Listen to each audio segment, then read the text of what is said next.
Nous allons ouvrir cette séance du conseil municipal. Je vais demander à un volontaire ou une volontaire pour être secrétaire, M. Patrick Morisset, c'est parfait. Avant d'attaquer aussi, j'ai quelques procurations, dont une de M. Mass à M. Camus, Mme Marza à Mme Fritsch, Mme Chen-Ribero à M. Delevert, Mme Fuster à M. Bertrand, Mme Méliron à M. Morisset, M. Pellicer à M. Cazeneuve et Mme Vignon à M. Perrondet. Pas d'autre à ce jour. Parfait. Un petit retour rapide sur l'actualité. Vous avez sur table la petite bougie qui sera remise samedi lors de notre Lacano Fête d'été. Vous vous rappelez de cette petite bougie, puisqu'elle avait été mise en avant notre parfumeuse locale, Catherine Pisson, pour les vœux du maire dans cette même salle. Donc elle est déjà très très demandée et vous pouvez bien sûr en profiter puisqu'elle est sur votre table pour parfumer à la fois votre entourage, votre maison, votre. Et c'est une très très belle réussite, notre petit parfum jamais comme ailleurs. Belle réussite et on félicite une fois de plus Catherine Pisson. Un petit retour sur l'actualité depuis notre dernier conseil, il me semble que c'était le 24 mai. Beaucoup de rendez-vous culturels et fertifs. Je vais commencer pour ne pas les oublier parce que je ne l'avais pas dans mes petites notes.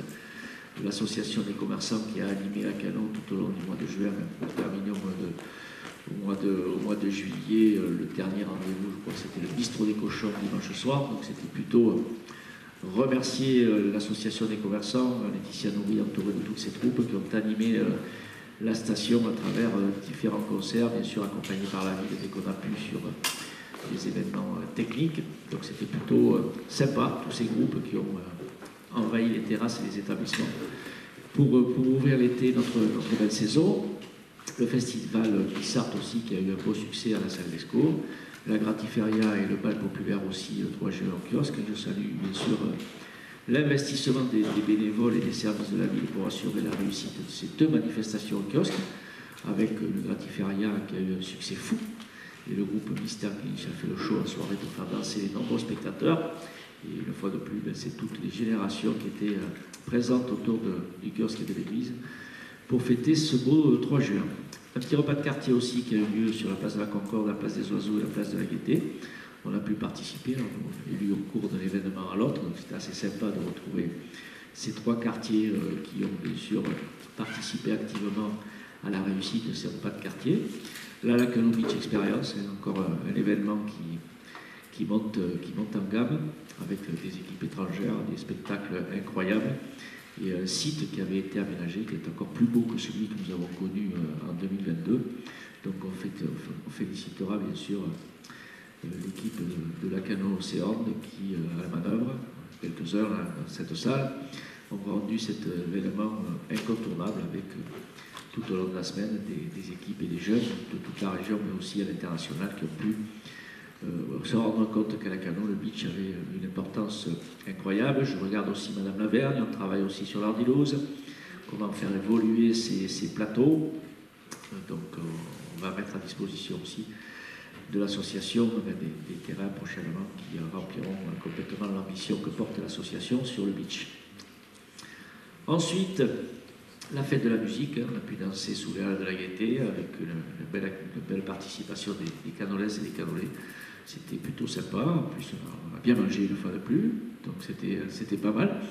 Le Lacano Win Trophy, notre fête locale, il y a deux grosses comme ça qui comptent où finalement sans beaucoup de communication on attire des milliers de personnes. Donc on félicitera une fois de plus l'association qui organise les 24 heures et la fête du Moutchik autour des frères Boufflers et toute leur bande. Donc c'est plutôt assez sympa, c'est notre fête, vous avez vu le monde qu'il y avait. Et on a réussi à passer une soirée et un week-end tout à fait sympathique au Moutchik sur ce site incroyable. Le 23 et le 27 juin, deux belles kermesses aussi pour fêter la fin de l'année scolaire, certaines ne s'en sont pas remis. La Cano Cup 2023, le ski nautique, on a eu la belle surprise cette année d'avoir une belle fréquentation et c'est les meilleurs mondiaux qui se sont réunis sur le site de Pitrotte autour de la famille Jamin et de tous les bénévoles qui ont organisé ça. Il y avait plusieurs champions du monde, bien sûr notre local Manon Costard. On avait surtout Ned Smith qui a encore fait rêver tout le monde et on a eu un record de France de saut à ski sur le site, avec plus de 68 mètres. Et on a pu s'apercevoir que ces champions de toute la planète connaissent parfaitement la canoë à travers la mise en scène de ce site incroyable pour réussir des performances qu'épitropent. Donc on félicitera bien sûr la famille Jamin. Nous sommes partenaires de cette belle manifestation. Donc on se donne rendez-vous pour l'année prochaine pour encore monter en gamme sur la Canoë Cup 2023 du ski nautique. Les groupes search, j'ai vu ça qu'on avait 3 compétitions aussi, le 1er, le 2, 3 juillet sur le site. J'ai trouvé que le décorum était plutôt bien monté, c'était plutôt assez sympa. Moi j'aime bien que ça soit bien fait, bien carré, donc c'était plutôt assez sympa. L'inauguration de la fontaine du CMJ la semaine dernière avec nos jeunes, puisqu'ils terminent leur mandat de conseil municipal. Donc aujourd'hui, à côté, à la fois les pétanqueurs, mais ceux qui utilisent le site de Citystad auront moyen de se désaltérer. Donc, beau succès de ce projet qu'on améliorera sans doute l'année prochaine par l'équipement d'un sanitaire pour les pétanqueurs et ceux qui utilisent le Citystad. Avec un peu plus de solennité, mais je ne referai pas peut-être aussi long tout ce que j'ai fait lundi à midi, mais remercier mes collègues aussi, mais les services municipaux et tous les canoës qui se sont déplacés en soutien aux maires et aux communes qui ont été dévastées par cette folie qui a marqué, je pense, vos esprits et la France ces derniers jours. Donc c'est une situation qui est en train de se calmer. On réfléchit tous, bien sûr, à nos engagements, mais c'était un moment d'émotion fort. Et j'ai été très ému de voir que les canoës étaient très concernés, nombreux devant la mairie et devant son parvis pour être solidaires avec à la fois ce qui s'est passé, bien sûr, à Île-et-Rose, mais aussi dans d'autres communes qui ont peut-être été moins médiatiquement en avant, mais qui ont souffert, et quelques élus, je peux vous dire, qui sont traumatisés. Je disais que nous, la violence, on la connaît surtout sur les réseaux sociaux, à travers peut-être quelques agressions numériques, mais on n'a pas le droit de s'en plaindre quand on connaît le rôle aujourd'hui qu'ont certains élus dans notre République, dans des communes où c'est bien plus compliqué de gérer. Donc on n'a pas le droit de se plaindre, on va continuer à être solidaire, à continuer à avancer. Et je crois qu'il faut être surtout solidaire avec toutes ces communes qui ont connu des moments dramatiques ces derniers jours.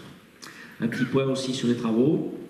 On va laisser un peu tranquille tout le monde pour les semaines qui viennent, pour la saison estivale, pour que vous puissiez profiter tous de ce bel été. Donc on délocalise une fois de plus ce conseil, puisque les travaux se poursuivent sur l'étage de la mairie. Vous le savez, tout le rez-de-chaussée a été mis à disposition de nos agents qui travaillent aujourd'hui dans de très bonnes conditions. Et j'espère que le prochain, je ne donnerai pas d'affirmation ce soir, pourra se faire dans la nouvelle salle du conseil qui abrite aussi les mariages, qui a été agrandie et où les travaux se poursuivent au quotidien. À l'Hortal et Front de Mer, la place de Gaulle et la première partie des allées ont été livrées. Je remercie bien sûr tous les canoës qui, par leur petit message, nous encouragent et nous félicitent sur cet équipement. Ça a été le fruit d'un travail collectif de cette équipe et de tous les partenaires aussi, puisque vous savez que ces travaux-là sont réalisés dans le cadre d'un projet partenarial d'aménagement accompagné par l'État. Donc c'est plutôt une belle réussite et on reprendra les travaux après les vacances de la Toussaint. Les travaux de voie douce aussi, traversée du bourg, on a eu une petite discussion tout à l'heure. Rappelez que les partenaires nous avaient imposé, je trouve ça bien, puisqu'ils ont beaucoup participé financièrement à la traversée de ville depuis le cimetière jusqu'au lac. On reprendra les travaux bien sûr en septembre pour terminer jusqu'au phare les aménagements de cette voie douce de 2 km, de ces aménagements paysagers, de la renaturation. Donc c'est important de dire, la piste, la voie douce est prioritaire sur les voitures. Donc on va regarder comment on va communiquer dans les prochains jours, mais vous avez vu que des marquages ont été faits hier et avant-hier sur des passages, le passage de la piste à travers les voies. La voie douce est prioritaire, donc on va communiquer. Vous savez que je ne suis pas fan des panneaux tous les 10 mètres, hein. J'aime bien que ça soit épuré, que ça soit joli, que ce soit beau. C'est renaturé aujourd'hui, mais cette voie douce, elle est bien prioritaire sur les voitures, et nous devons l'expliquer. Et je dis, on va se limiter à cette voie douce, puisque sur les autres, quand on traverse des voies, vous avez ou un stop, ou le vélo doit s'arrêter. Mais sur celle-là en particulier, c'est le vélo et le piéton qui est prioritaire. Avant de me lancer dans l'agenda, je voudrais rendre hommage, bien sûr, à notre amie Arlette Dubreuil, qui était une membre très très active de notre communauté, de notre CCAS, mais aussi de toutes les manifestations autour de l'Astrocan, de la Graffitaria. Enfin, Arlette était toujours avec nous et c'était devenu une personnalité. Et elle a beaucoup donné pour les canoës et malheureusement, sa santé l'a lâché brutalement. Et ces dernières heures n'ont pas dû être simples à vivre, donc c'est avec beaucoup d'émotion. Petit ami aussi, qui faisait partie de la vie canolaise avec Jean-Paul Dupuis. On a aussi le mari d'une de nos employés communaux, M. Lescombe, qui a disparu aussi. Donc c'est des moments où voilà, on relativise tous nos problèmes, mais tous ces événements nous font penser que ces personnalités qui ont accompagné la vie des Canolais, il fallait leur rendre hommage aujourd'hui. Mais nous pensons fortement à lui, mais surtout à leur famille, à qui je présente au nom du conseil municipal nos plus sincères condoléances. L'agenda lancement de saison, j'espère que vous serez tous avec nous le samedi 8 juillet en Front de Mer à partir de 17h30. On va faire la fête, les bandas, le banquet d'huîtres, les initiations à la danse, les concerts des Hyènes, c'est un groupe de punk français punk rock qui avait été formé en 2005. Vous en connaissez pas mal de membres, puisque c'était des membres de Noir Désir à l'époque, en particulier Denis Barthes, qui était déjà venu visiter Cyril il y a 2-3 ans. Il était là, même un peu plus que ça. Puis je l'avais reçu chez moi à l'époque, on avait fait une petite soirée sympathique. Le premier repas gourmand de terroir sous les Halles, on sera bien sûr là le lundi 10 juillet sous sa nouvelle formule à 19h. Et puis ensuite, je terminerai par le prochain conseil, le mercredi 20 septembre 2023, avec peut-être une bonne surprise si nous migrons vers notre salle du conseil. Si elle n'est pas prête, nous resterons dans cette salle. Le procès verbal du 24 mai 2023, vous l'avez entre vos mains. Y a-t-il des commentaires? Je n'ai rien reçu à ce jour. Puis-je considérer qu'il est approuvé? Je vous remercie. Vous avez entre les mains aussi les décisions du maire. Avez-vous des questions sur les décisions du maire, sur le relevé? Je l'approuve. Merci beaucoup. Et on commence avec la délibération numéro 1, avec le recensement de la population en 2024. Moi j'ai l'impression que c'était hier, le dernier. On avait beaucoup travaillé à l'époque. Ça nous avait permis d'apprendre aussi beaucoup de choses sur finalement les Canolais, mais aussi tout ce qui a pu bouger ces dernières années. Et bien déjà ça fait 5 ans, donc il faut s'y préparer. Vous avez entre les mains aussi le courrier que nous avons reçu de l'INSEE qui nous demande de désigner un coordinateur communal. Donc cette délibération qui va nous permettre de lancer le recensement en 2024 de la commune, doit m'autoriser à nommer par un arrêté un coordonnateur communal de l'enquête de recensement parmi les agents communaux. Y a-t-il des questions sur ce recensement et sur cette nomination qui sera effective? Aujourd'hui, c'est m'autoriser à le désigner. Pas de vote contre, pas d'abstention. Je vous remercie beaucoup. Nous poursuivons avec l'autorisation de signer une convention pour la constitution d'une servitude d'entretien avec l'Office national des forêts. C'est la délibération numéro 2. Vous connaissez déjà depuis 3 ans et demi les difficultés que nous avons, en particulier pour traiter les opérations d'urbanisation avec l'interprétation qui était faite des services de l'État du plan de prévention des risques d'incendie de la commune, le PPRIF. Nous avons écrit, monsieur le sous-préfet, j'ai écrit il y a quelque temps pour lui demander l'abrogation sur un PPRIF qui, à mon sens, est obsolète, mais pas à mon sens aussi, puisque ça a été reconnu.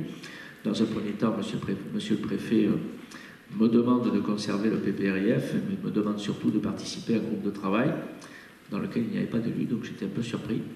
Mais que la production qui a été faite, qui accompagnait la lettre de demande d'abrogation, a un peu surpris les services de l'État qui l'ont trouvé très riche. Donc je remercie tous ceux qui, à la fois en tant qu'élus et en tant que service, ont participé à cette note de 5 ou 6 pages qui mettait en avant les difficultés que nous avons aujourd'hui avec l'interprétation qui en a été faite des services de l'État, mais aussi qui démontre que ce PPRIF aujourd'hui est obsolète et qui ne nous permet plus d'installer ou de signer un permis de construire pour une gendarmerie, mais de ne pas pouvoir non plus installer un agriculteur.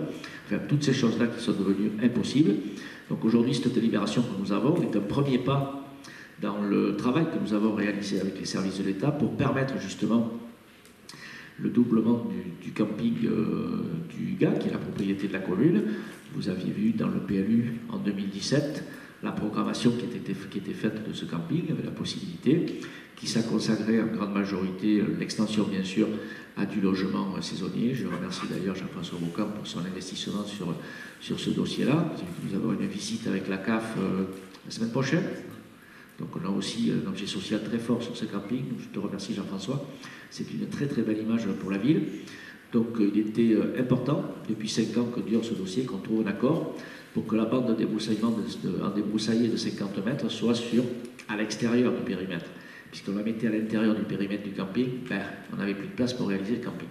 Donc ce n'est pas le premier sujet, ce n'est pas que sur ce sujet où on a des difficultés. Donc aujourd'hui on a fait une réunion à la cité administrative avec les services de l'État, avec les représentants de la DTTM, pour se mettre d'accord. Donc aujourd'hui on est là pour m'autoriser à signer une convention avec l'ONF, qui est le propriétaire riverain de la parcelle du camping, pour que justement on puisse poser notre autorisation de défricher, qui aujourd'hui...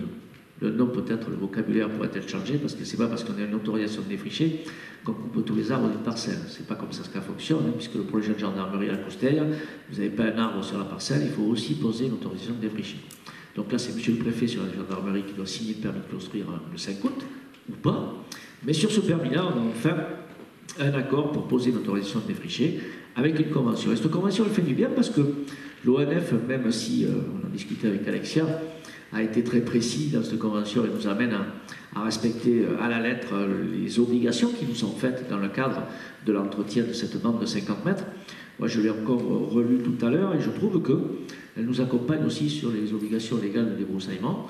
On a déjà travaillé, vous le savez, sur ces OLD avec le sous-préfet, avec les services de l'État, pour justement travailler sur le futur à la Cano, puisqu'on a été beaucoup questionné après les grands incendies. On sortira, je pense, après l'été, puisque la communauté de communes, à ma demande, a missionné une entreprise canolaise pour établir les cartes des OLD, on aura des cartes en 3D. Donc c'est une entreprise canolaise qui va le faire et vous aurez accès sur le site de la commune, comme les cartes que vous avez du plan local d'urbanisme, on aura aussi ces cartes avec les obligations légales de débroussaillement au mètre près. Donc vous saurez depuis vos parcelles jusqu'où vous devez entretenir les parcelles pour que justement vous remplissiez les obligations, puisqu'on le sait, c'est pas au propriétaire, mais c'est au riverain d'engager les travaux de débroussaillement. C'est la loi qui le dit. Je sais que les parlementaires se sont aussi saisis de la question. Ils sont peut-être en train de réfléchir à une autre méthode, mais pour l'instant, la loi, elle est comme ça. Les OLD, c'est à vous à les engager depuis le premier mur de votre maison qui est en continuité de la forêt ou d'un espace naturel. Donc vous avez entre les mains cette convention pour la servitude. Vous avez aussi un document qui a été synthétisé qui retrace les éléments des obligations légales de débroussaillement en forêt domaniale. Et puis vous avez la carte de la parcelle. Et la zone rouge, à l'intérieur, c'est le périmètre de l'extension de notre camping du Hugat. Et tout autour, la bande de 50 mètres, c'est propriété de l'ONF. On a une convention aujourd'hui que l'on joindra à l'autorisation de débroussailler pour pouvoir réaliser enfin du logement saisonnier, mais aussi d'autres logements qui rentreront aussi dans l'activité économique de ce camping. Donc je vais juste vous relire quelques passages d'intérêt aussi général de ce camping pour accueillir les saisonniers. Les gendarmes et les maîtres nageurs, vous le savez déjà, ils y sont déjà dans des bonnes conditions, enfin dans de meilleures conditions aujourd'hui. Offrir des hébergements au personnel travaillant au sein de la réserve naturelle de l'État du Cousseau qui y sont aujourd'hui, mais c'est affirmer la vocation sociale de ce camping, en réservation d'emplacements destinés à l'hébergement d'urgence, des hébergements au profit du réseau national passerelle, c'est le dossier que j'évoquais avec la CAF tout à l'heure, mon cher Jean-François, renforcer l'ambition qui est portée par la commune de faciliter les mobilités douces à travers les passages de la Vélodyssée, mais la réalisation de ce projet nécessite l'obtention de plusieurs autorisations réglementaires. Donc aujourd'hui, on est là pour approuver ce projet de convention avec l'ONF, qui me permettra de le signer dans la foulée, et de m'autoriser à signer la convention pour la constitution d'une servitude d'entretien avec l'ONF sur les parcelles cadastrées BZ92 et section DC numéro 221, qui appartiennent à l'ONF, dans le cadre du projet d'extension du camping municipal.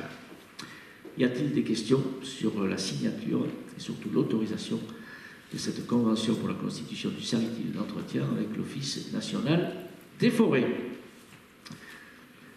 Des votes contre? Des abstentions? Je vous remercie. J'espère qu'on voit le bout du tunnel. Mais on n'est pas au bout de nos surprises, puisque cette semaine, on recevait sur un autre dossier une interprétation encore différente des services de l'État qui nous disait qu'en zone bleue du PPRIF, il fallait obligatoirement une piste périmétrale, ce qui est faux. Donc, doute bien que j'ai répondu tendrement à la DDTM. Voilà. Délibération numéro 3, autorisation de signer une convention de mise en œuvre de mesures compensatoires dans le cadre de l'aménagement d'un lotissement à la Cano.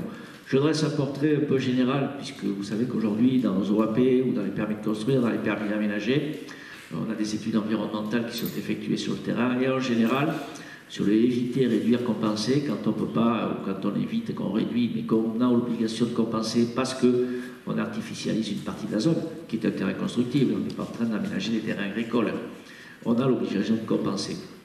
Donc sur un camping au centre-ville qui en 2017 a été intégré dans les zones à construire du PLU, on avait dans le cadre de l'aménagement de cette zone l'obligation de faire des mesures compensatoires dans le cadre de l'aménagement de ce lotissement. Donc c'est la société Utrea qui s'est rapprochée de nous. Donc aujourd'hui l'objectif c'est le projet aussi de convention de mise en œuvre de mesures compensatoires dans le cadre de l'aménagement d'un lotissement Lacanau avec le CIAVEL, qui est le gestionnaire de ces zones, puisqu'on va mettre du terrain communal à disposition, comme on le fait sur ces zones compensatoires, et la société va s'engager à financer à la fois le déficit finalement de recettes que l'on aurait sur ces terrains, Madame Baquet, en louant ce terrain à la ville, mais va aussi, dans le cadre de cette convention, financer le CIAPEL qui va porter la gestion de ces parcelles tout au long de ces dizaines d'années. Donc voilà comment ça se passe. C'est pas chose facile, parce que c'est quand même des investissements, des frais de fonctionnement, une fois le promoteur ou le lotisseur parti, qui seront mis à la charge des ASL, qui vont gérer ensuite ces lotissements. Donc c'est quand même des sommes importantes pour une ASL. Mais bon, pour sortir le projet, il n'y a pas d'autre solution, puisque vous savez que Lacanau est assis sur une gigantesque zone humide et qu'à chaque fois que nous aurons des opérations à faire, on peut le voir dans le cadre de la gendarmerie, mais aussi dans la délibération suivante, les projets que nous avons à Garriga sur le zone de l'activité économique autour du surf, des activités de glisse et du cycle, mais aussi sur Montagnol sur des projets d'urbanisation, aussi sur le sud de la parcelle de la maison de retraite, nous avons aussi sans doute des mesures compensatoires. Donc aujourd'hui, ces conventions nous permettent de mettre en œuvre ces mesures et avoir avec le CIAVEL, qui est notre syndicat de bassin versant que je préside, un outil de gestion qui est tout à fait performant. Il y avait encore une réunion hier avec tous les partenaires régionaux qui se sont appuyés et qui ont démontré que ce syndicat était à la pointe et que la gestion des eaux aujourd'hui était primordiale. Donc on les gère parce que on les épure, on entretient des zones humides et on fait tout un tas de choses incroyables à travers la gestion de ces zones. Donc aujourd'hui on est dans une convention de mise en œuvre de mesures compensatoires et on est là autour de cette table réunie pour m'autoriser à signer la convention de mise en œuvre de ces mesures dans le cadre d'aménagement d'un lotissement à Lacanau avec le CIAVEL et la société SSCV Utrea. Et bien sûr, vous avez la convention annexée à cette délibération avec le projet de convention dans le cadre de cet aménagement. Y a-t-il des commentaires ou des renseignements supplémentaires? Ce n'est pas toujours très simple, mais c'est le processus obligatoire pour arriver à bâtir ces parcelles qui sont, je le répète, en centre-ville. Y a-t-il des votes contre? Des abstentions? Je vous remercie. Nous passons à la délibération numéro 4, avec une autorisation qui est accordée à la CA Canodis de déposer une demande d'autorisation de défrichement sur une partie de la parcelle A1915 à Pimlingay. Donc là, on est sur la même parcelle de compensation. C'est une parcelle communale. On en est à l'étape précédente, puisqu'on avait déjà parlé de Treya dans un conseil municipal précédent. Donc aujourd'hui, c'est une autorisation accordée à la SCA Canodis de déposer cette demande d'autorisation de défrichement sur une partie, et ensuite on conventionnera pour gérer ces parcelles. Mais quand la société Canodis, c'est Retail Park à l'entrée de ville, ça fait 6 ans qu'on y travaille, va déposer son permis de construire, elle doit lier son permis de construire à une autorisation de défricher, même s'il n'y a pas d'arbre sur la parcelle. Et dans le cadre de ce défrichement, il y a déjà un travail qui a été fait avec les services de l'État, il y a du léviter réduire, mais il y a aussi de la compensation, et la compensation se fera sur le même terrain, et nous vous délibérerons ensuite sur la convention, à l'exemple de celle que nous avons faite, sur la délibération numéro 3. Donc vous avez le plan de Pimlingay. C'est des parcelles, rappelez-vous qu'on avait acheté à l'époque, on avait fait un petit hold-up, Alexia, on avait attrapé ça, c'était 70 hectares à l'époque. Aujourd'hui, ça nous sert sur les zones compensatoires. On verra que le travail sur les zones humides, on le complétera tout à l'heure sur une délibération importante aussi sur Lacanau pour définir les zones humides prioritaires. Y a-t-il des votes contre? Des abstentions? Je vous remercie. Domination de voix venue des Landes, quelques problématiques, puisque la Poste avait un peu nommé l'avenue des Landes jusqu'à la limite du Porge sans qu'on ait délibéré. Donc pour nous, l'avenue des Landes, elle s'arrêtait au niveau de la zone d'activité. Donc aujourd'hui, cette délibération, Elle est faite pour m'autoriser à signer les documents administratifs nécessaires à l'exécution justement de cette prise de conscience avec dénomination de l'avenue de Landes à la limite de la commune du Porge, ce qui permet aux habitants qui sont après l'ancienne voie ferrée, la piste cyclable et autour de ces hameaux, de pouvoir avoir une adresse sur l'avenue des Landes et de pouvoir être trouvé plus facilement à la fois par les services de secours, mais aussi par les opérateurs, en particulier les livraisons et toutes les choses qui concernent la vie courante. Y a-t-il des commentaires à faire? Des votes contre? Des abstentions? Je vous remercie. Délibération numéro 6, désaffectation des classements de la parcelle BK 1038 située rue René Descartes. Alors celle-là, elle est classique puisque ça doit être peut-être la 10e que nous faisons, puisqu'on découvre au fil du temps, au cours des ventes, que parfois, pas volontairement, mais on s'est souvent installé sur le périmètre public. Donc quand on vend sa maison, on fait une transmission, et on s'aperçoit, le notaire dit, là vous êtes installé sur le domaine public de la commune. Donc la première délibération, elle est là pour déclasser ce terrain et désaffecter. On désaffecte une parcelle qui fait 27 mètres carrés, hein, on ne désaffecte pas des parcelles incroyables, enfin c'est un travail administratif quand même.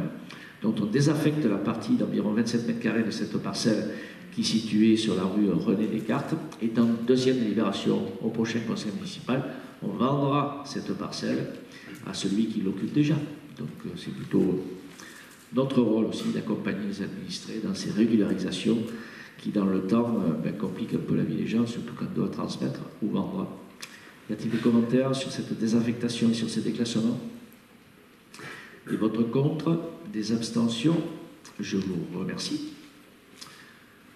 Délibération numéro 7, sollicitation de financement pour une étude relative aux zones humides réalisée dans la perspective de la révision du plan local d'urbanisme communal, puisque je vous l'annonçais déjà depuis longtemps, on est en train de terminer la modification. Il y aura une enquête publique dans le mois d'août. La modification était plutôt sur des éléments techniques qui ne remettaient pas certains enjeux du PLU. Aujourd'hui, on va sur une révision parce qu'on va aller plus loin, on va écrire, on va modifier certaines choses sans casser, bien sûr, l'équilibre général de notre plan local d'urbanisme. Mais il était important, en parallèle, pour l'intégrer par la suite, de solliciter ces financements pour cette étude qui vont définir justement toutes les zones humides de la commune, les zones humides prioritaires. Ce qui va nous aider dans le futur à pouvoir réaliser, parce que l'on a promis au Canolé, l'avis de tous les services, mais sur la santé, sur le sport, sur l'école, parce qu'on pourrait même avoir des difficultés pour installer le lycée à la Coustère. Quand on a construit le collège à la Cano, il n'y avait pas les mêmes obligations réglementaires et les mêmes études environnementales pour construire un site comme ça. Aujourd'hui, c'est beaucoup plus compliqué. Et justement, cette étude qui va être accompagnée par tous les partenaires, mais en particulier le CIAVEL, puisque Franck, qui est notre directeur, va être aussi à la manœuvre avec nos services et avec des bureaux d'études, pour tout cartographier justement toutes ces zones humides sur la commune, préciser les limites des zones humides prioritaires du SAGE. Le SAGE, c'est le document supérieur du CIAVEL, qui est un schéma d'aménagement de la gestion des eaux sur le périmètre de ce syndicat, c'est-à-dire 14 communes. On est, nous, la commune du bassin versant qui recueillons le plus les eaux pluviales. C'est pour ça qu'on n'a pas de problème de nappe aujourd'hui à la Canon. On n'a pas de problème de remplir notre lac, puisque déjà en décembre, on avait retrouvé le niveau, puisque toutes les eaux de ces 14 communes viennent se déverser sur la Canon, en passant à la fois par les grosses crastes, passent par le canal, traversent notre lac pour se jeter ensuite dans le bassin d'Arcachon.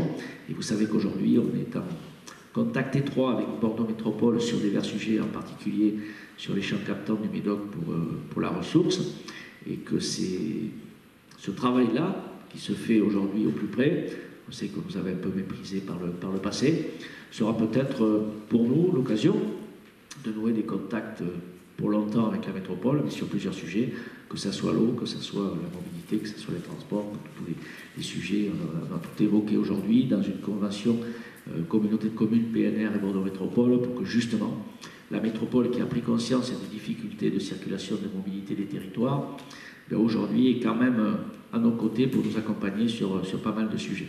C'est là aussi cette étude pour caractériser justement et cartographier le niveau de fonctionnalité de nos zones humides sur la zone d'aménagement potentiel de la commune de la Canon dans le cadre de la révision de son plan local d'urbanisme que je vous parlais en introduction.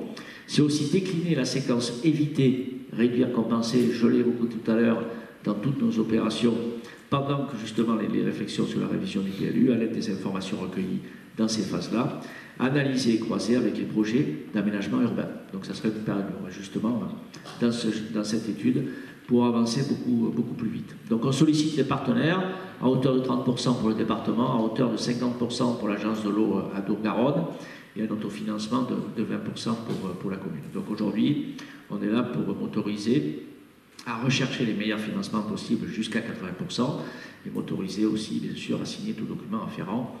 On a déjà, vous vous doutez bien, quelques réponses des partenaires, on arrivera aux 80%, en particulier avec l'agence de l'eau qui nous accompagne aujourd'hui sur tous nos projets. Ça a été plus d'1 million d'euros sur les projets d'aménagement, ça a été d'assainissement. Ils sont partout sur le Ciabel, c'était 80% sur nos écluses, la Battegère, pas du Bouc, pas du... Voilà, ils sont partout avec nous, c'est le partenaire incontournable de la commune, bien sûr le département et la région, même si dans les critères de la région, il est un peu disparu, ce qui m'étonne un peu parce que c'est quand même des éléments de développement durable et de transition énergétique forts, et la région se désengage de ces choses-là. Mais vient se servir par contre sur la fiscalité locale pour financer la LGV. Bon, vous essayez des choses un peu contradictoires, mais on ne va pas cracher sur la région, puisque vous savez, c'est eux qui nous accompagnent aussi très très fortement sur nos stratégies, en particulier celle de l'érosion. Y a-t-il des compléments d'information sur cette étude? Y a-t-il des votes contre? Y a-t-il des abstentions? Je vous remercie.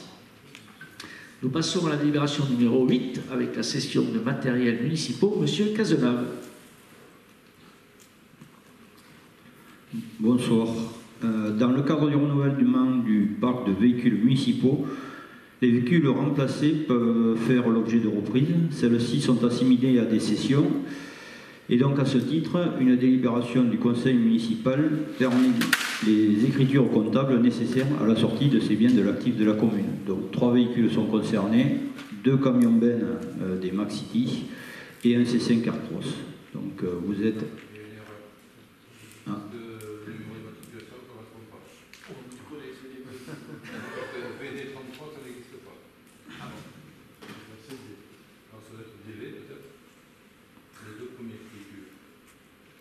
Ouais, alors là, je... VD, ça n'existe pas, parce que les camions sont vieux. Un exposeur. Donc il faudra juste vérifier l'immatriculation, mais... Ouais, on va délibérer, on vérifiera l'information dont c'est. Par contre, si ton information est fausse, ce sera l'amende. Voilà, d'accord. T'as compris? Oui. Très bien. On vérifiera ça, Dominique? Oui. Très bien. Donc vous êtes invité donc, à délibérer pour la vente de ces 3 véhicules et autoriser monsieur le maire à signer tous les papiers afférents.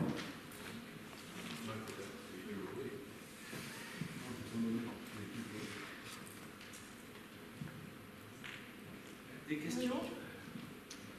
Des votes contre? Des abstentions? Je vous remercie. Délibération numéro 9, adhésion au système de certification forestière PEFC. Très très important, Madame Baquet, c'est à vous. Oui, bonsoir à tous. Donc, depuis 2003, la ville adhère au système de certification PEFC, qui est le programme de reconnaissance des certifications forestières. Celui-ci vise en 3 points. Le premier, c'est promouvoir la gestion durable des forêts dans le monde, afin de répondre aux besoins de l'homme tout en assurant la pérennité et la prospérité des forêts. Le second objectif, c'est d'apporter une garantie environnementale, sociétale et économique aux acheteurs publics et privés et aux transformateurs sur l'origine des bois qu'ils utilisent et qu'ils commercialisent. Et enfin, le troisième objectif, c'est d'apporter une réponse aux préoccupations de consommation responsable des consommateurs et aux exigences environnementales croissantes des acheteurs publics et privés. Vous voyez souvent ce sigle en fait quand vous achetez quelque chose qui est en bois. Donc, afin d'attester d'une exploitation durable de ces forêts, la ville de Lacanau a mis en place différents plans de gestion. Le premier plan de gestion pour la période 2010-2024 a été élaboré par le groupe Alliance qui s'appelle SDIGIT sur une surface de 953 hectares. Et le deuxième plan de gestion pour la période 2015-2029 élaboré par l'ONF et en vertu des dispositions de l'article L212-1 du Code forestier. Ce plan concerne la forêt soumise au lieu-dit Le Gnac pour une surface de 191 hectares. Donc, pour garantir aux acteurs de la filière bois la gestion durable de la forêt communale de Lacanau, Il est proposé au conseil municipal de renouveler pour une durée de 5 ans sa demande d'adhésion à la certification PEFC dont l'échéance était le 20 mai dernier. Voilà, vous êtes donc invité à délibérer pour adhérer à PEFC Nouvelle-Aquitaine, régler la cotisation correspondante et accepter que cette adhésion soit rendue publique. Également pour respecter et faire respecter à toute personne intervenant dans la forêt les règles de gestion durable en vigueur auprès de PEFC Nouvelle-Aquitaine. Ils sont consultables auprès de PEFC Nouvelle-Aquitaine. Également accepter les visites de contrôle en forêt par PEFC Nouvelle-Aquitaine et l'autoriser à titre confidentiel à consulter tous les documents. Accepter le fait que la démarche PEFC s'inscrive dans un processus d'amélioration continue et qu'en conséquence, les règles de la gestion forestière durable sur lesquelles la ville s'est engagée pourront être modifiées. Une fois informée de ces éventuels changements, la ville aura le choix de poursuivre son engagement ou de résilier son adhésion. Ensuite, mettre en place les actions correctives qui seront demandées par PEFC en cas de pratiques forestières non conformes. Également, accepter que la participation de la ville au système PEFC soit rendue publique. Accepter que PEFC Nouvelle-Aquitaine sollicite les services concernés afin de récupérer les informations manquantes concernant la propriété de la ville. Et également, enfin, informer en cas de modification de surface, en cas d'achat ou de vente ou de donation.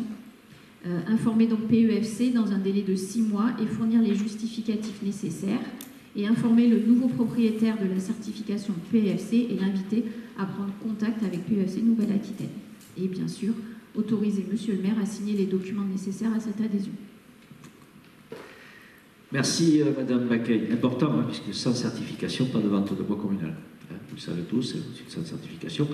On s'est longtemps battu autour de cette table du Conseil à travers différentes motions, différentes actions, des courriers, notre ami ministre Marc Fesneau dernièrement, puisque vous savez que Madame la Préfète, vous avez presque obligé à soumettre notre forêt à la gestion de l'Office national des forêts que nous avions refusé. Une partie de notre forêt, c'est plutôt celle du Gnac, à peu près de 200 hectares, et aujourd'hui en gestion ONF, mais les 980 qui restent sont en gestion de la ville, on la gère plutôt bien. Il suffit de regarder comment elle est entretenue et comment aujourd'hui le budget forêt est alimenté par les recettes de cette forêt.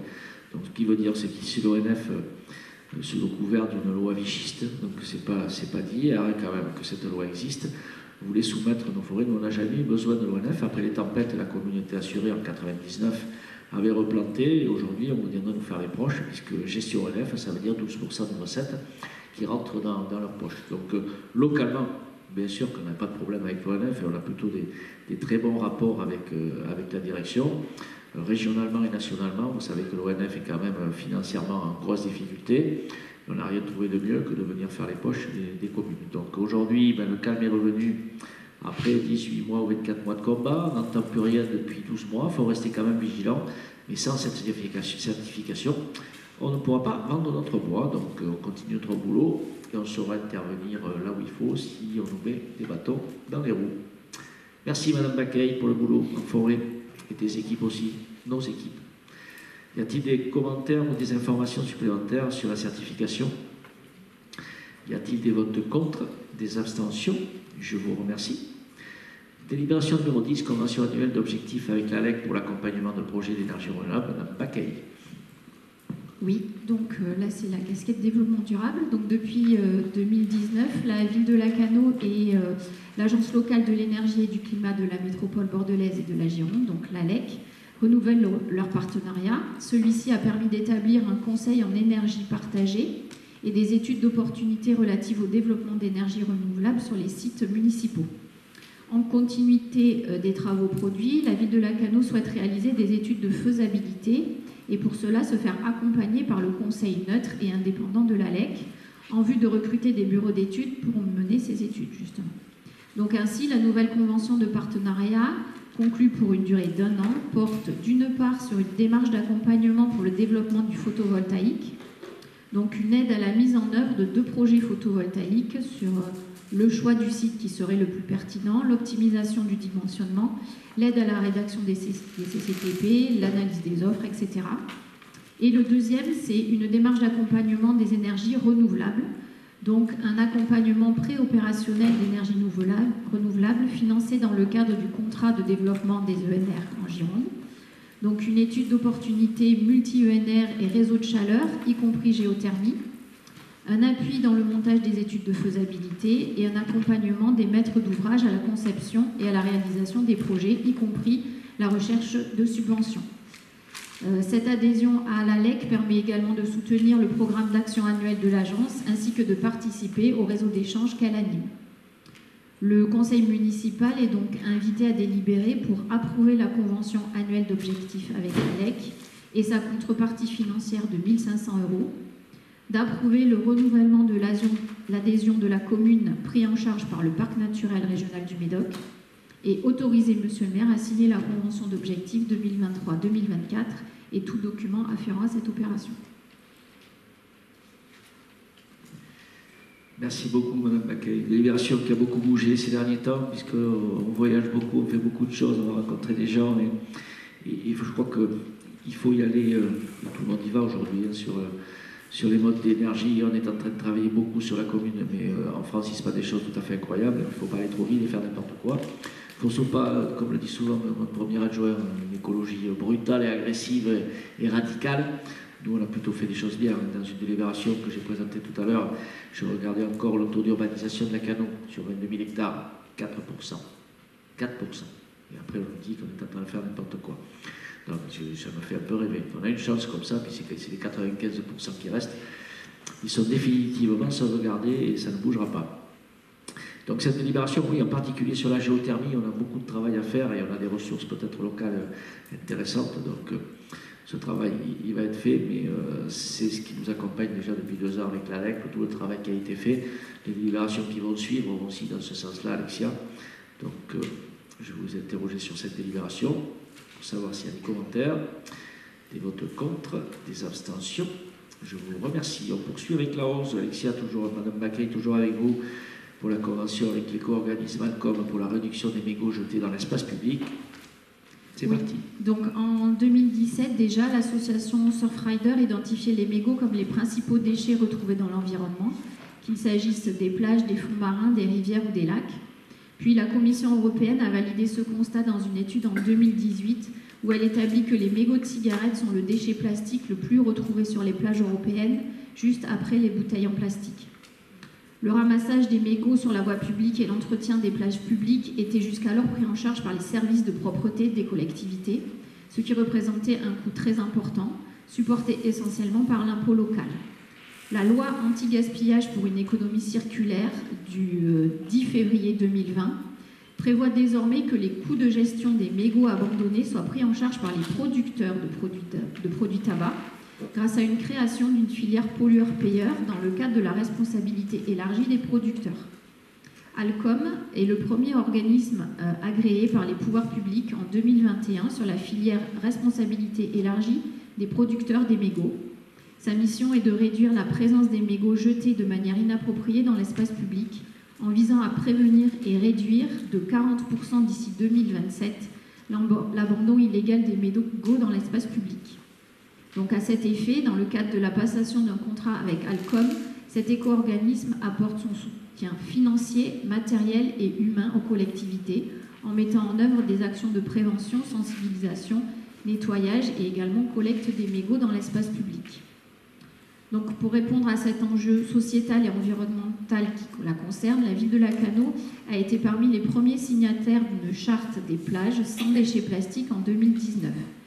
Depuis 2020, elle a noué un partenariat avec Ecomégo pour le recyclage des mégots collectés dans les cendriers apposés dans l'espace public.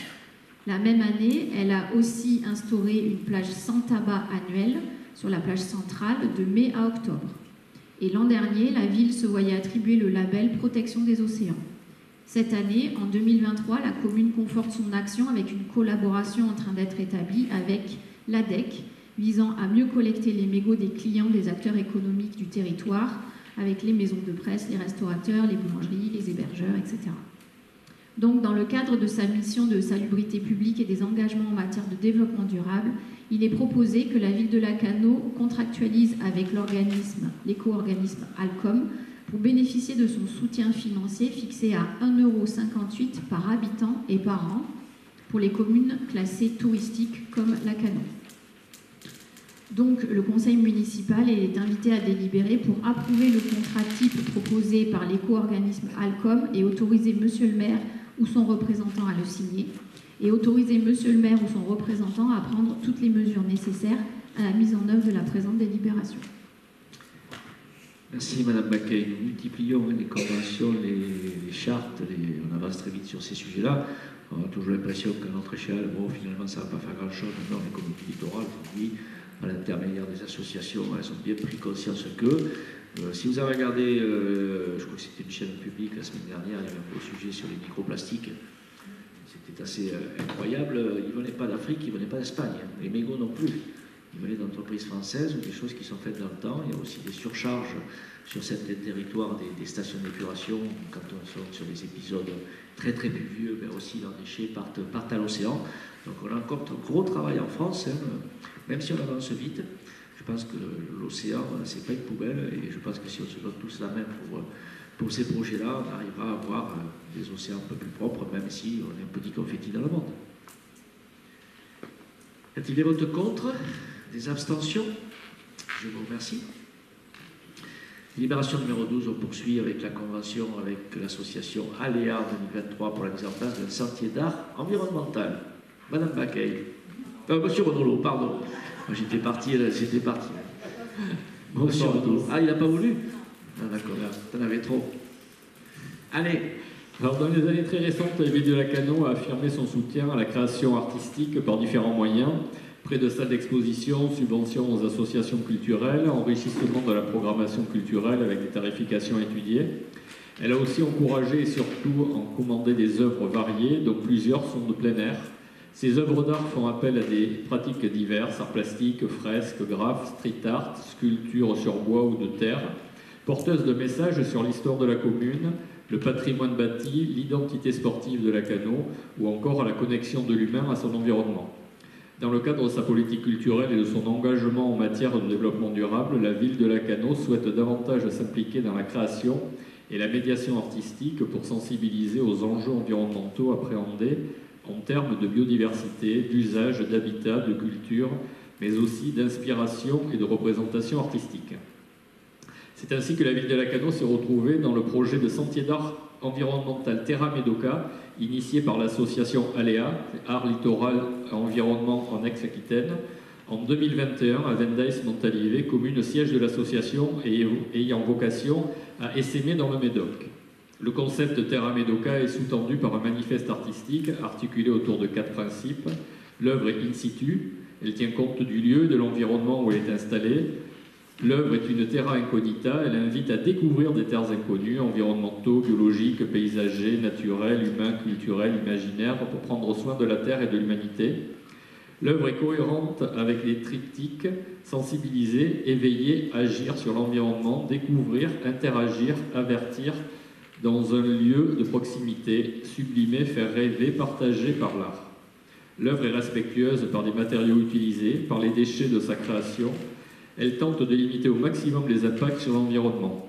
Le sentier d'art environnemental Terra Medoca de Lacanau s'articule autour de l'installation d'œuvres permanentes, temporaires et ou de la valorisation d'œuvres d'art déjà existantes dès lors qu'elles sont cohérentes avec le manifeste artistique et la tenue d'ateliers de sensibilisation.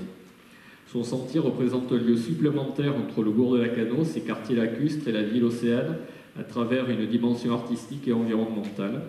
Sa mise en place en 2023 se fait avec l'association Aléa à l'initiative de Terra Medoca et qui assure pour ce projet l'accompagnement général de la ville de Lacanau portant sur la réflexion artistique, la communication globale autour du projet, le lien avec les artistes ainsi que la location de juin à novembre de 3 œuvres éphémères et l'organisation d'au moins 2 ateliers participatifs avec des artistes.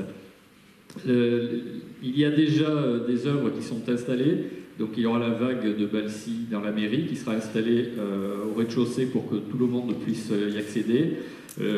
La fresque de Sophie Brice à l'Escours, la fresque au parking Carnot, le Dauphin à côté du Surf Club, On a intégré la fresque portée par l'association culturelle de Lacanau en mémoire au Cantabria à la plage Nord.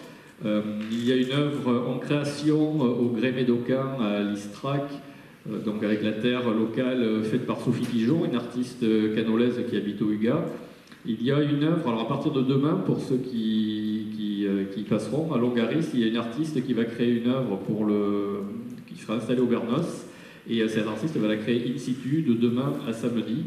Donc vous avez aussi la possibilité d'aller la voir pour voir son travail.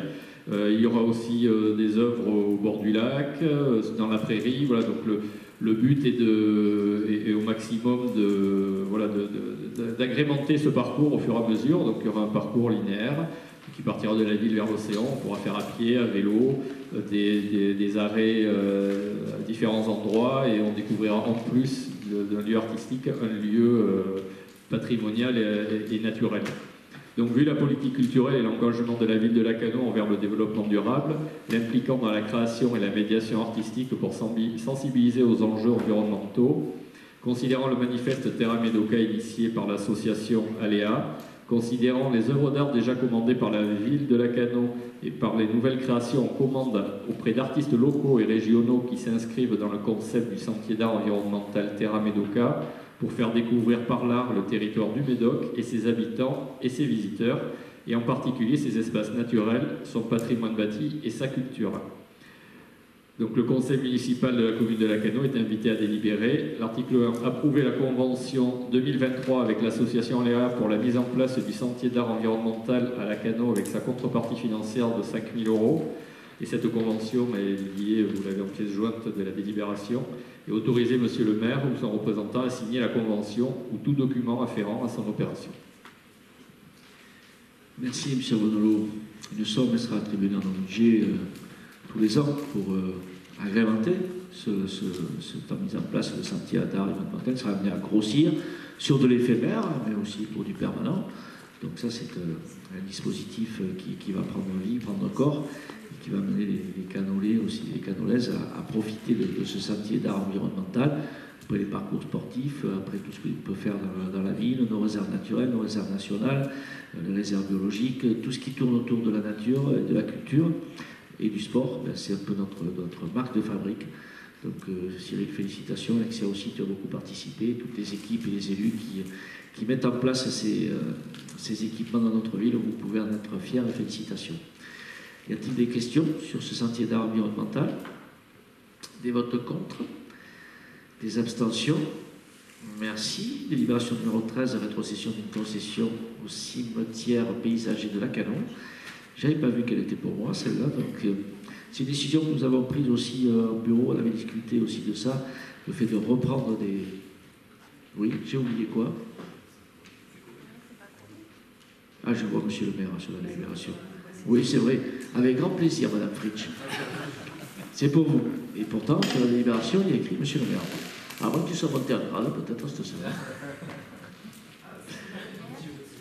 Oui, c'est vrai. Ah oui, de nouveau, madame Fritsch, félicitations.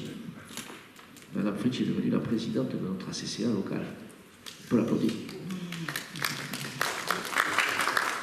Et remercier le président qui s'en va, notre ami Christian. Allez-y, madame Fritsch. Bonsoir à tous. Donc, c'est une rétrocession d'une concession. Donc, on est dans un contexte particulier, puisque évidemment la commune n'est pas obligée de reprendre les concessions comme c'est indiqué sur le règlement intérieur. Mais là, concernant cette personne, c'est un contexte très particulier pour lequel nous reprenons la concession ainsi que le caveau, puisque c'est au cimetière paysager et qu'il y a deux actes bien distincts, celui d'une concession et celui d'un caveau. Donc voilà, donc nous sommes invités à délibérer pour reprendre la concession perpétuelle, c'est une concession perpétuelle, et le caveau qui est un caveau de place. Voilà. Merci beaucoup. Des commentaires, des questions, des votes contre, des abstentions. Je vous remercie. Délibération numéro 14. Et là, nous partons pour le show Jérémy Bosson, puisque les 6 prochaines délibérations, mon cher Jérémy, c'est pour toi. Et c'est en particulier des contrats de concession et délégation de service public. Ton domaine. C'est parti.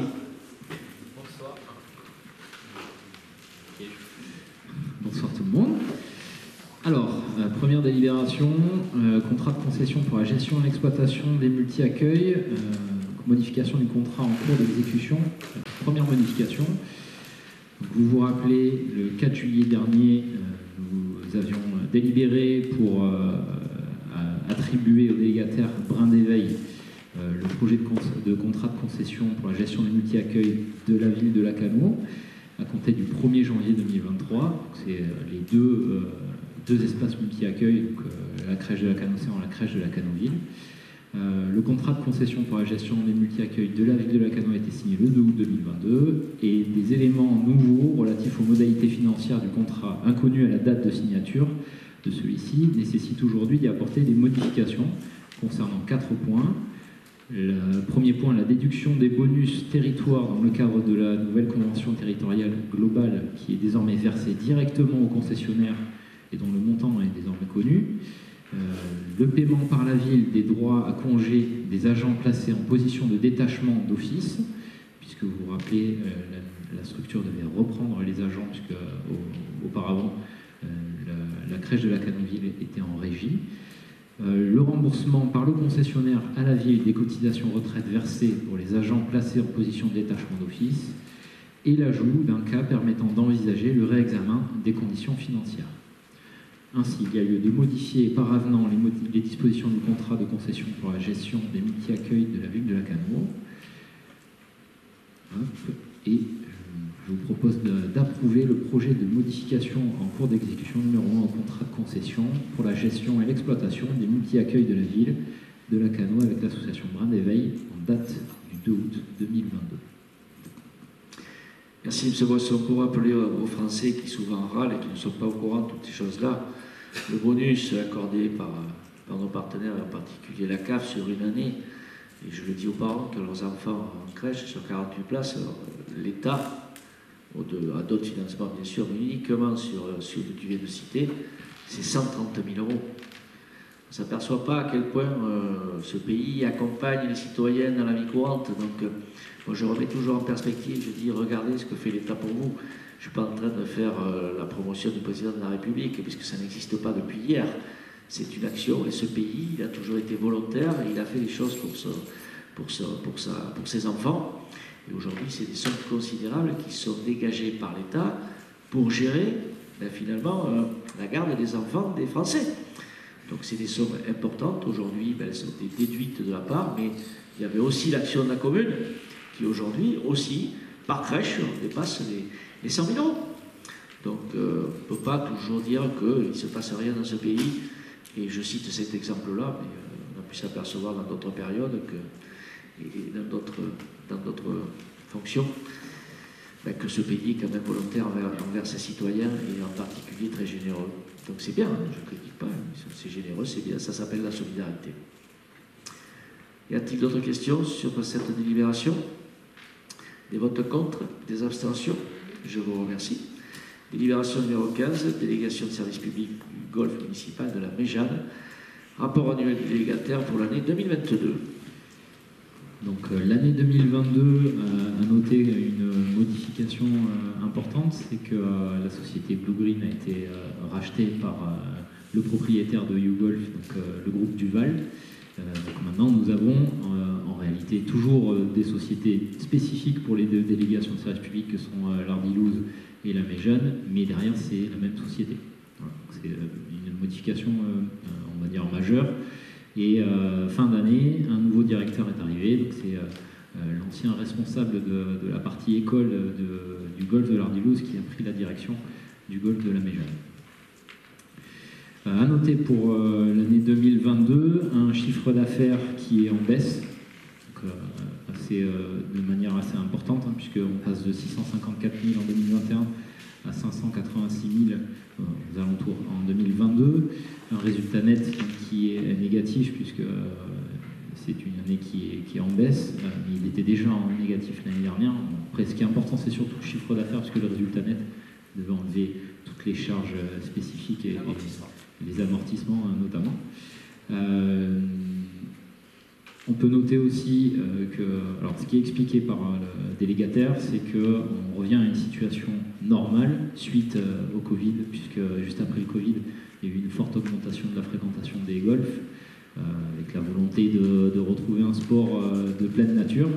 Et puis maintenant, c'est en diminution. Malgré tout, il y a une fréquentation importante de notre golf et également une augmentation du nombre d'abonnés de 3%. Donc, d'un côté, on a des chiffres qui peuvent être négatifs, mais de l'autre côté, une fréquentation qui reste quand même assez forte et avec un golf qui a une image de marque au niveau régional et national qui est quand même élevée. Voilà ce qu'on peut noter. On verra une petite différence d'explication avec le rapport du golf de l'Ardillouze, puisque il n'est pas tout à fait la même chose. Bon, on peut aussi imaginer qu'avec ce que je vous ai dit tout au début, il y a un transfert, un report entre les deux golfs, mais nous verrons aussi dans les années à venir, dans les mois qui viendront, si cela se confirme ou pas. Malgré tout, les perspectives sont plutôt positives par rapport au golf de Lacanau vis-à-vis des autres golfs dans la région. Et puis les délégataires restent aussi positifs, notamment parce que des investissements continuent à être réalisés et la satisfaction quand même des pratiquants, notamment pour le golf de la Méjeanne, s'élève à 87%, donc c'est en augmentation et c'est toujours positif de voir que les pratiquants sont satisfaits de la structure. Merci Jérémy. On précisait aussi qu'on a vécu une année canicule, mais que les abonnements sont en progression, ça c'est plutôt bon signe. Et c'est le nombre de green fee qui a diminué. Pourquoi? Parce qu'il a fait très chaud et sur des périodes on peut s'apercevoir que cette année, ils sont passés des chiffres supérieurs. Mais c'est un golf qui est en très bonne santé quand on se rappelle des chiffres d'affaires d'il y a 4-5 ans. Mais rappelez-vous le contrat qu'on a passé avec Blue Green à l'époque. Et la satisfaction, c'est que dans les 2 premières années, ils ont réalisé la totalité des investissements qu'ils avaient promis et aujourd'hui, ils continuent à réaliser. C'est vrai qu'on était un peu contrarié finalement du monopole du golf qui a racheté Blue Green. Mais comme on arrive en fin de délégation en 2025, je peux vous dire que les gens qui jouent dessus sont assez satisfaits de la qualité de nos golfs. Il ne faudra pas lâcher, bien sûr, il faudra regarder. On est déjà en train de préparer la suite.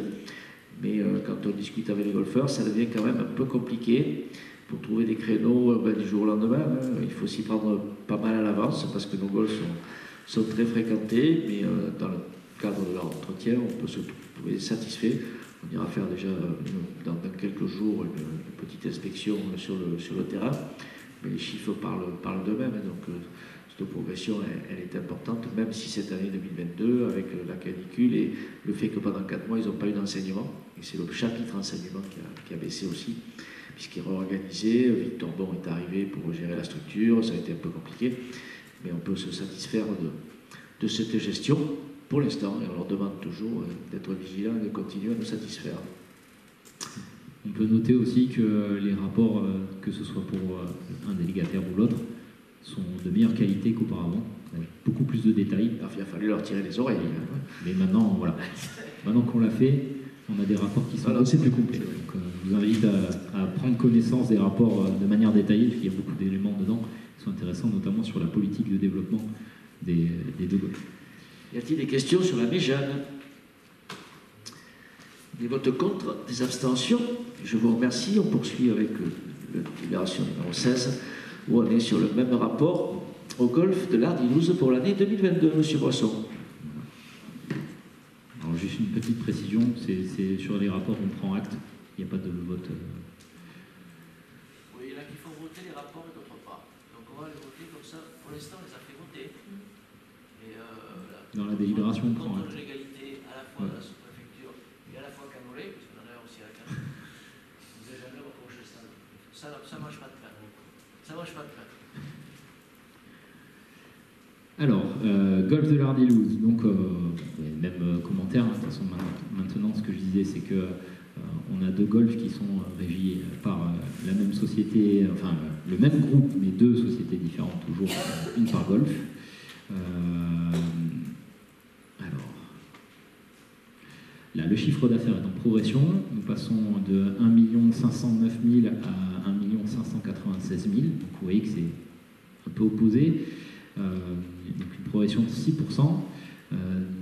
De la même manière, alors pas de la même manière, le nombre d'abonnés, lui, diminue de 1,2%. Et la note de satisfaction générale, c'est pas tout à fait le même mode de calcul, mais la note de satisfaction est à peu près à 82%. Donc ça reste quand même élevé, donc les gens sont plutôt satisfaits, il y a beaucoup de modernisation. Si vous allez sur le parcours, vous allez voir, il y a beaucoup d'investissements qui ont été réalisés sur les parcours directement. Donc, notamment aussi sur la politique environnementale, puisqu'ils ont le label EcoCert depuis maintenant 3 ans, et il y a encore plus d'investissements qui sont réalisés tous les ans sur cette politique environnementale. Donc ça, c'est visuel, on voit l'amélioration aussi des investissements sur le clubhouse. On continue à moderniser. Vous pouvez voir les 2 nouveaux balcons qui ont été réalisés cette année, enfin en 2022. Voilà. Donc globalement, une satisfaction. De la même manière, le rapport beaucoup plus détaillé qu'avant. Donc il est complet et vous pouvez. Je vous invite aussi à aller le parcourir, puisqu'il y a pas mal de détails, beaucoup d'éléments visuels aussi, pas mal de photos pour montrer ce qui a été réalisé et amélioré. La partie cours et la partie événement toujours en progression avec des nouveaux projets pour les années à venir. Donc de ce point de vue-là, tout est positif, tous les voyants sont ouverts, à part juste le nombre d'abonnés qui diminue, mais qui est aussi expliqué par le fait que la politique d'abonnement de ces gros groupes est maintenant plutôt répartie sur une région, c'est-à-dire que vous pouvez prendre un abonnement dans un autre golf et avoir l'accès aussi au golfe de Lacanau qui fait partie du même groupe. Donc la politique d'abonnement, tant que ça reste plutôt stable et assez proche des chiffres qu'on en avait, avec une répartition, c'est 33% des abonnés qui sont de la commune de Lacanau. Voilà. Et une grosse partie aussi qui est dans près de 70%, qui est répartie dans le département et notamment dans la partie médocale.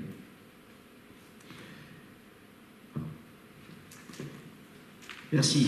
C'est un sport qui a pas mal stagné, qui aujourd'hui se démocratise et se popularise un peu. Donc, ces résultats, c'est vrai qu'ils sont impressionnants, parce qu'on a encore une progression cette année. Moi, elle avait été très forte déjà les années précédentes. Et le message que l'on a passé quand on les a reçus, c'est, n'est-ce pas, Madame Lavergne, de privilégier les canolés et les habitants du territoire aussi. Il ne faut pas que l'attractivité de nos golfs soit au détriment aussi de notre population. Et ça, c'est des éléments sur lesquels j'ai beaucoup insisté, et on encadrera ça encore un peu mieux dans la prochaine délégation, puisque c'est nous, en 2025, qui aurons à négocier avec les groupes candidats pour gérer nos golfs. Aujourd'hui, c'est plutôt une bonne gestion, et on peut se féliciter surtout des bons rapports avec l'association des golfs canolés. Nous, on a quand même des gens avec qui on se réunit assez souvent, qui nous parlent de leur vie au quotidien sur les golfs, et en particulier à travers les activités des enfants et de l'école de golf. Donc c'est plutôt une bonne entente aujourd'hui. Ça a été parfois compliqué dans le passé, donc on a remis tout le monde dans le bon chemin, en particulier sur le volet financier, mais aussi dans l'accueil des enfants. Le fait que la guerre Méjeanne, finalement, l'Ardilouse se soit arrêtée à travers le rachat de golf, fait qu'aujourd'hui les enfants de l'école peuvent aller jouer sur les 3 golfs, et ça c'est plutôt bien, sans aucune restriction, donc c'est plutôt sympa. Et l'école de golf aujourd'hui commence à avoir des résultats au niveau français qui sont super intéressants, et on sort des joueurs qui sont remarquables, donc j'en suis plutôt fier, et c'est souvent ça que l'on regarde, nous, le projet sportif de l'association. Donc tant mieux que ces relations entre nos délégataires et l'association des golfs canolés de Lacanau, sont aujourd'hui au beau fixe, et nous ferons tout pour qu'il le reste. Y a-t-il des questions ou des commentaires sur cette délégation? Des votes contre, des abstentions? Je vous remercie. On passe à la délibération numéro 17 dans le cadre de la délégation de service public des jeux de casino, rapport annuel du délégataire pour la saison 2021-2022. Monsieur Poisson. Alors là aussi, un changement, je ne sais pas si on peut dire majeur, mais on a un nouveau directeur, puisque le nouveau directeur en fait n'est autre que l'ancien directeur adjoint et un petit canolé. Exactement.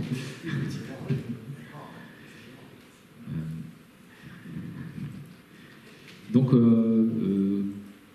pour ce qui est des chiffres du casino, nous revenons à des chiffres qui sont plus cohérents et qui correspondent à la qualité du casino de Lacanau suite aux 2 années que l'on vient de vivre, notamment avec la crise Covid.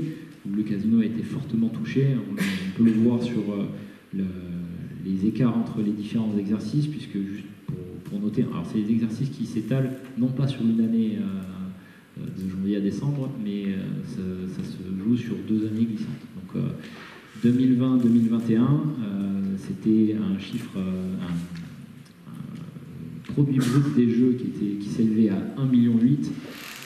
Et 2021-2022, là on a carrément doublé, on se retrouve à 3 626 000. Et à noter qu'en 2019-2020, qui a été quand même un petit peu impacté aussi par la crise, puisque c'était à la fin de l'année, mais c'est léger par rapport au reste, on était à 3 millions. Donc voilà, on revient, et voire même ça s'améliore, puisque des investissements avaient été réalisés juste avant la crise Covid, et maintenant ils commencent à porter leurs fruits. Donc on est sur une situation qui est plus plaisante, on va dire, et qui va permettre de revenir à des subventions pour la mairie qui vont être intéressantes au niveau du budget. Puisqu'on revient sur une subvention à la commune qui s'élève à 158 000 euros. Voilà. 200 000 en tout. En tout, oui. Qui arrive et pardon. On s'arrête là. À 158 000 sur le prélèvement sur les produits de jeu.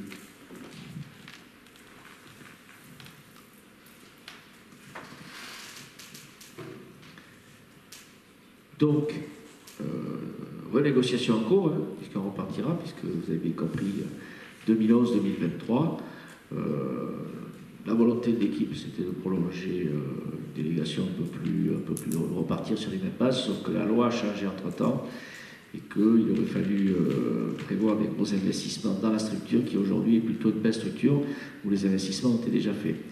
Ce que permettait la loi avant, quand on signait sur 12 ans avec un groupe, c'est de pouvoir réaliser des investissements hors casino. C'est plus possible aujourd'hui. Donc si vous ne faites pas d'investissement fort dans le casino, et aujourd'hui, quand on voit l'état de notre casino, il est magnifique, il est entretenu, il était compliqué d'obliger le casinotier à faire des investissements, on n'avait pas cassé le casino pour le refaire. Donc le fait qu'on ne puisse pas flécher les investissements sur la période, va nous amener à baisser la durée de la délégation. Donc on reviendra à mettre le couvert plus souvent, mais ça permettra aussi de renégocier plus souvent. Je ne sais pas quels seront les candidats qui viendront répondre, mais aujourd'hui on peut se féliciter quand même de la relation tout à fait simple et pleine d'humilité qu'on entretient avec le directeur, mais aussi le groupe avec M. Ernaud. Et c'est vrai que ces recettes-là, elles ont flambé. Moi je fais que des comparaisons avec les autres casinos français, la moyenne nationale et la moyenne de la strate, des casinos qui nous ressemblent. Ben, on a un des casinos qui a la plus forte progression des dernières années, et on est sur un métier qui peut être aussi en difficulté dans les prochaines, et on va se battre dans nos associations d'élus, puisqu'il y a une loi qui est en préparation qui permettrait à quelques opérateurs en ligne de pouvoir avoir pignon sur rue, et ça peut être la mort des casinos français. Donc on est en train d'interpeller les élus, puisque l'administration est toujours pleine d'idées pour pouvoir empêcher la machine de tourner. Donc on va être vigilant pour que cette recette, qui approche quand même les 200 000 euros par an pour la commune, qui va être amené à grossir puisque le prochain contrat sera plus avantageux pour nous, j'en suis persuadé. Donc ça c'était important. Rappelez-vous, en 2011, j'étais pas maire. Le casino était en grande difficulté, il était prêt à fermer, il y avait 40 emplois en jeu. On avait fait l'union entre majorité et opposition, et j'avais participé activement à la TSP à mettre en ordre le casino, puisque on avait baissé les pourcentages, c'est ce qui avait un peu sauvé le casino, de permis de garder les emplois, mais c'était à l'époque une grande difficulté pour les casinos français, et aujourd'hui on n'est plus du tout dans la même situation, donc on va pouvoir peut-être revoir un peu à la hausse nos prétentions. Merci M. Boisson, on passe à les votes contre, des abstentions, je vous remercie. Délibération numéro 18, délégation de service public, unité accueil de la Cannes-Océan, rapport des délégataires pour l'année 2022, M. Boisson. Alors, c'est la crèche de la Cannes-Océan. Donc, vous avez le rapport en annexe avec toute la partie politique de développement aussi, politique culturelle et tout ce qui est accompagnement des petits. Donc, concernant la crèche de la Cannes-Océan, on est aussi sur une base de financement qui est toujours respectée. C'est-à-dire que vous avez une grosse part par la CAF qui est en augmentation. Ce qui veut dire qu'en fait, par rapport à la fréquentation, donc elle est liée à la fréquentation et au respect de l'utilisation des lits, des couffins, pardon. Et donc là, on est sur un bon taux de fréquentation. Du coup, cette part de financement par la CAF augmente, on passe à plus de 140 000 euros. Et puis, on le voit aussi sur les produits. Donc, entre 2020 et 2021, évidemment, ça a été touché par le Covid aussi, mais entre 2020, on était à 366 000, 2021, 418 000 et 2022, 421 000. Donc, une bonne progression. De la même manière, une satisfaction des familles qui est toujours au beau fixe, puisque cette crèche fonctionne très bien depuis qu'on est en délégation de service public. On a toujours eu des bons retours. Et les montants de participation des familles s'élèvent aujourd'hui, en 2022, à 72 000 euros pour un montant de CAF MSA compris, puisque vu qu'avec Brin d'éveil, il y a aussi une participation de la MSA, on est à 199 000 euros et une subvention municipale qui est à 143 000 euros pour le fonctionnement global de cette crèche. Merci, Monsieur Boisson. Là aussi, je regarde toujours la satisfaction des parents. Mais bon, il n'y a pas besoin qu'ils nous l'écrivent pour qu'on les rencontre, donc on sait que ça fonctionne plutôt bien.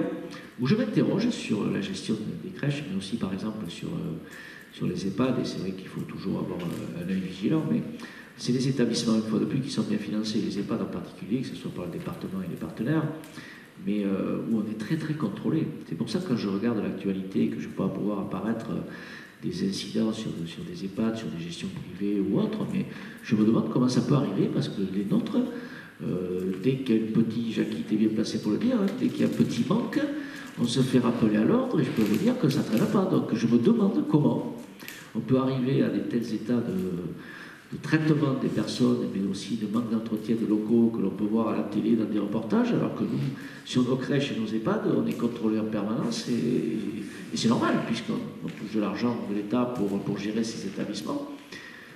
Moi, j'ai un peu de mal à comprendre pourquoi on peut arriver à telle station dans cette situation, dans des territoires, alors que chez nous, on essaie de faire les choses comme il faut, et puis que des fois, on peut se manquer, ça arrive à tout le monde, le contrôleur, on rappelle à l'ordre, on fait les choses comme il faut. Donc bon, c'est plutôt une bonne chose, bon, nos crèches, elle fonctionne plutôt bien.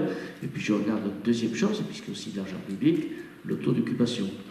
Il y a beaucoup de demandes, quand le taux d'occupation se prend même sur un 0,1% baissé, j'ai fait « Oh, là c'est mauvaise gestion ». Alors c'est pas toujours vrai, parce qu'on regarde le taux d'occupation de notre crèche, ils sont moins bons que nous. Mais plus le taux d'occupation est bon, moins ça coûte d'argent contribuable. Donc la qualité de l'accueil, bien sûr, le bien-être de l'enfant, mais aussi les taux d'occupation, parce que c'est des sommes considérables que nous engageons pour garder nos petits. Y a-t-il des questions ou des commentaires? Des votes contre? Des abstentions? Je vous remercie. Délibération numéro 19, délégation de service public pour l'exploitation, la gestion et l'entretien du cinéma municipal à l'Escours, année 2022. Monsieur Boisson.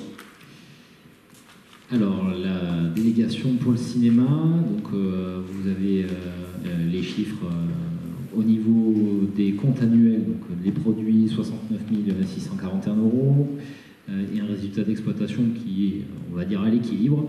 Alors rien de grave, puisque en fait l'objectif c'est plutôt qu'on puisse avoir ce service rendu à la population. Donc c'était l'objectif quand on a défini cette délégation de service public, être en capacité de toujours avoir un cinéma. Donc c'est toujours le cas.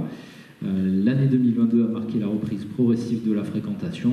Au dernier trimestre de l'année, des films porteurs français comme Simone ou Novembre ont amorcé ce regain qui se poursuit début 2023. C'est toujours positif. Et les chiffres pour 2022, 402 séances, donc une augmentation forte. Alors évidemment, par rapport à 2021, c'est un petit peu compliqué. Donc 402 séances en 2022, c'est quand même plus d'une séance par jour. C'est à noter. 10 340 entrées, donc on est sur une augmentation de 46% de la fréquentation.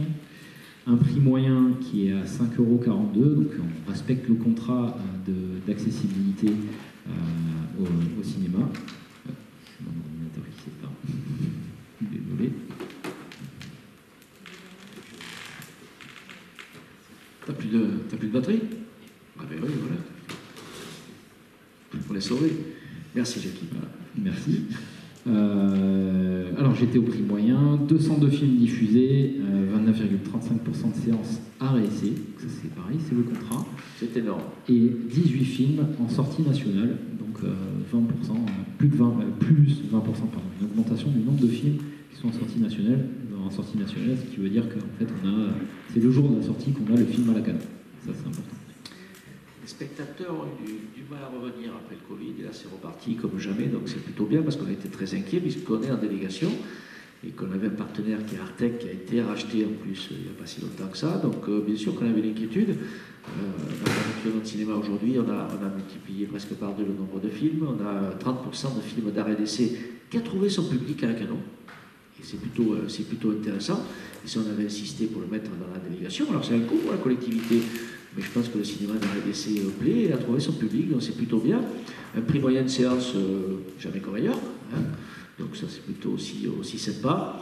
Et on ne vous cache pas que le groupe qui a racheté, on a tissé des liens assez forts, que la journée Calais, je ne me souviens plus, dans le mois de juillet, on va aller visiter un nouveau complexe qu'ils ont créé, et qu'on se dirige vers un travail qui va nous amener, vous en avez déjà parlé, à créer un multisalle qui va nous faire grimper finalement sur le cinéma d'après l'étude qui a été réalisée, qui correspond à notre belle commune. Donc on aura un cinéma avec un petit multisalle qui sera assez sympa à côté de notre casino. Y a-t-il des questions? Y a-t-il des votes contre? Des abstentions? Je vous remercie. Délibération numéro 20, délégation de service public de distribution publique de GASP. Monsieur Boisson. Alors c'est une délégation de service public qui est toujours un petit peu spéciale, on en parle tous les ans. Le réseau de gaz n'est déployé que sur la partie du bourg, donc sur la Canoville. Juste à noter des chiffres intéressants, c'est que cette année on a eu plus 43 compteurs, ce qui peut s'expliquer par les nouveaux lotissements qui sont sortis en 2022. Pour la première fois, 2 interventions pour des fuites. Donc il y a eu 2 fuites cette année. Et puis quelques investissements pour rénover et continuer à déployer le réseau. Voilà. Après, il n'y a pas plus de détails que ça. On peut voir, vous avez en annexe les chiffres de la délégation. Vous verrez, c'est des chiffres qui s'apparentent justement au fait qu'on a plus de compteurs. Et ensuite, tout un document qui présente la politique de déploiement de Régaz, donc le réseau de gaz de Bordeaux, sur le département, puisque c'est déployé sur tout le département. Merci, Monsieur Boisson. Y a-t-il des questions sur le contrat de gaz? Des votes contre? Des abstentions?